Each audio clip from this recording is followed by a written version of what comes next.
Yes, Star Trek First Contact has a sequel, and it somehow includes the X-Men. When Star Trek First Contact hit theaters in 1996, it was more than just another science fiction blockbuster. The eighth Star Trek film became an instant fan favorite by pitting Captain Picard and the crew of the Enterprise E against their most terrifying foes, the Borg.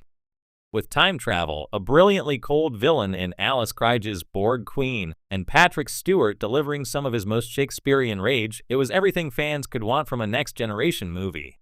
But here's something casual audiences may not know: First Contact actually has a sequel.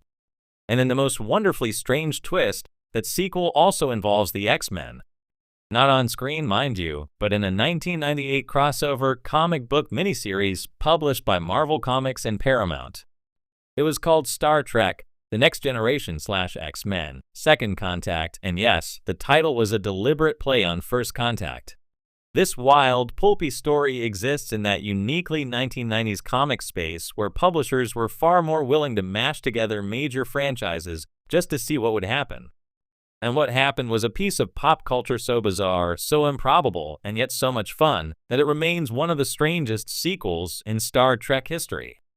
Let's break down how the X-Men ended up aboard the Enterprise E, why Second Contact counts as a spiritual successor to First Contact, and what this crossover tells us about both franchises at the height of their popularity. First Contact sets the stage. To understand why this crossover makes sense, at least in a comic book logic kind of way, you have to look at what First Contact accomplished. The film was all about time, destiny, and first meetings.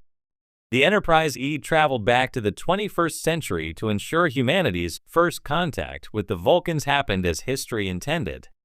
The Borg attempted to assimilate Earth at its weakest moment, but Picard, Lily Sloan, and Zefram Cochrane helped ensure the timeline stayed intact.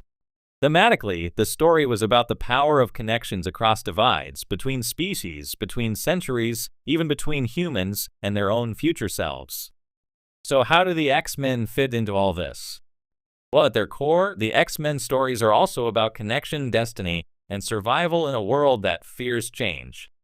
A team of mutants constantly struggling for peace in a hostile universe isn't all that far removed from Starfleet's mission of exploring and seeking understanding.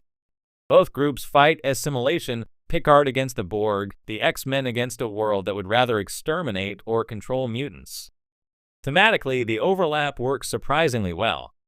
Second Contact, the official-unofficial sequel, Star Trek: The Next Generation / X-Men, Second Contact dropped in 1998, 2 years after First Contact and right in the middle of peak X-Men popularity thanks to the animated series and blockbuster comics era.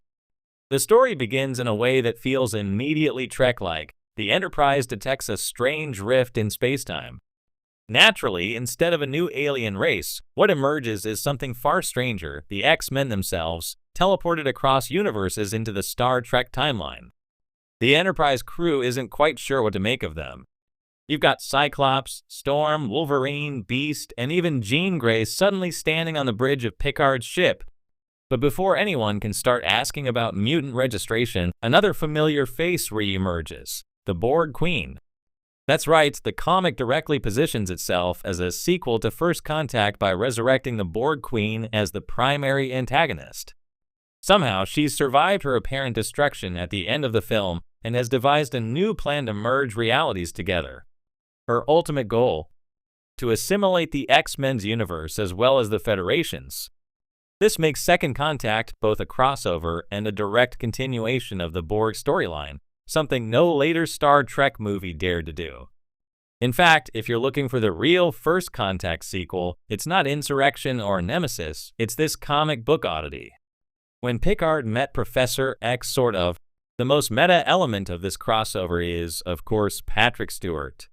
In 1998, Stewart had not yet debuted as Professor Charles Xavier in X-Men that would come in the 2000 film, but he was already heavily associated with the kind of gravitas Xavier required.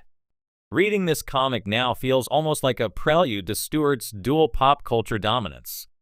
Picard and Cyclops take center stage as leaders, but it's the banter between Wolverine and Worf that really steals the show. Both are gruff warriors bound by honor, both carry around an aura of outsider toughness, and both have little patience for diplomatic niceties.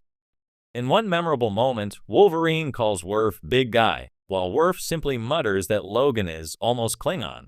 You can practically hear Michael Dorn's delivery. Beast, meanwhile, bonds with Data over being brilliant outsiders who struggle to balance humanity with their own otherness. Jean Grey and Troy share telepathic insights, while Storm commands instant respect from the bridge crew. It's all delightfully earnest, written with just enough character understanding that it doesn't feel like parody. The Borg Queen meets mutant kind. What really sets Second Contact apart is its willingness to lean into the Borg/X-Men parallels. Both franchises deal with the tension between individuality and collective identity, and the comic asks the obvious question: what happens when the Borg attempt to assimilate mutants? The Queen sees mutant powers as the perfect evolutionary upgrade for the collective. Her drones could wield optic blasts, adamantium claws, or telekinesis once assimilation is complete. That threat forces the Enterprise crew and the X-Men into alliance, despite their obvious differences in methods. One of the best set pieces in the comic features Wolverine leading a strike team with Worf, storming a Borg cube and hacking their way through drones. It's the kind of crossover scene fans didn't know they wanted until they saw it drawn on the page.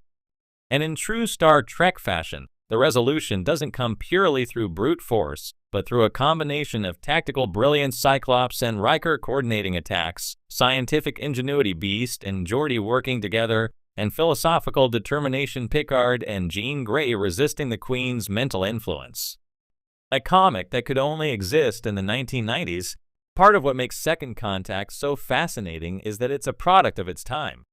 In the late 90s, comics publishers were still experimenting with big, audacious crossovers that today might get buried under layers of licensing restrictions. We saw Star Trek meet the X-Men, Star Trek meet the Legion of Superheroes, and even Batman meet Predator.